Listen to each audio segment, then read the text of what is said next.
안녕하세요. 저는 여러분의 기코목의 궁금증을 해결해드리는 닥터 초이 지안 이비인후과 원장 최혁기라고 합니다. 네, 오늘은요 코 세척의 비밀에 대해서 말씀드리려고 합니다. 콧물 때문에 불편하신가요? 네, 콧물이 보통 정상 성인에서 1리터 정도 나온다고 합니다. 아마 어린이들은 한 300cc에서 한 600cc 정도의 콧물이 나올 것으로 생각이 됩니다.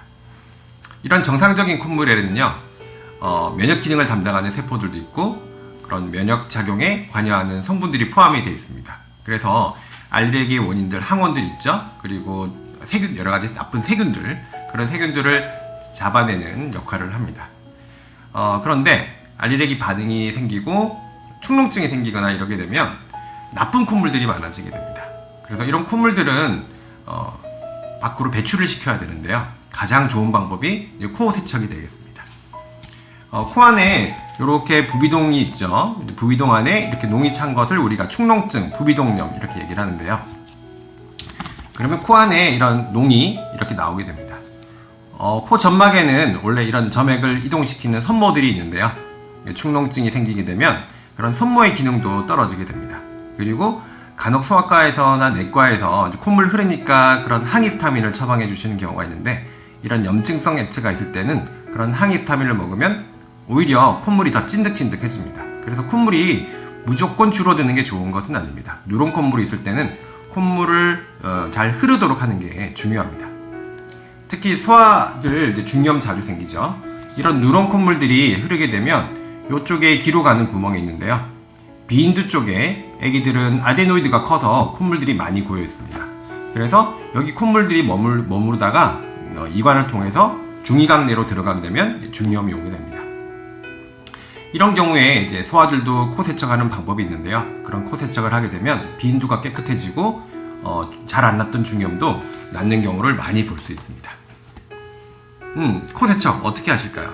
네, 보통 용기들이 있습니다. 이런 용기들도 있고 이런 용기들도 있고, 되게 누르면 물이 바로 나오게 되는 용기들은 소화비 조절이 용이하지만 너무 세게 하게 되면 기가 아플 수 있습니다.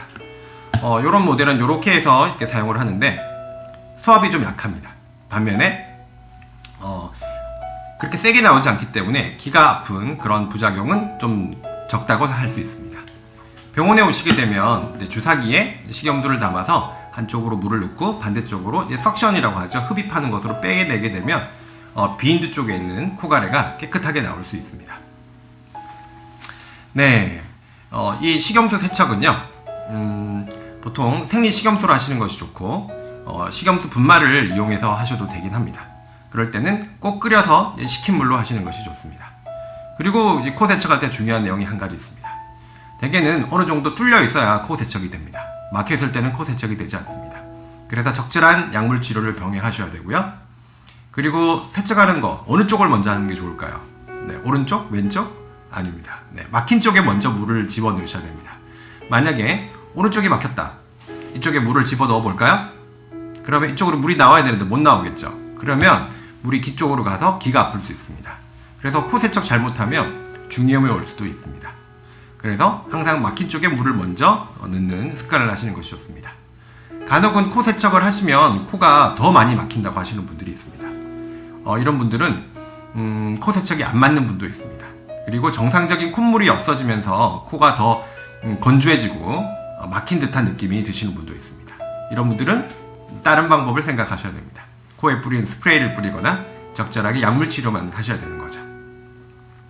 네, 비염이나 축농증으로 고생하신다면요, 적절하게 코 세척을 하셔서 코 건강을 유지하시는 것도 좋은 방법이라고 생각이 됩니다. 네, 오늘도 즐거운 하루 보내시기 바랍니다. 감사합니다.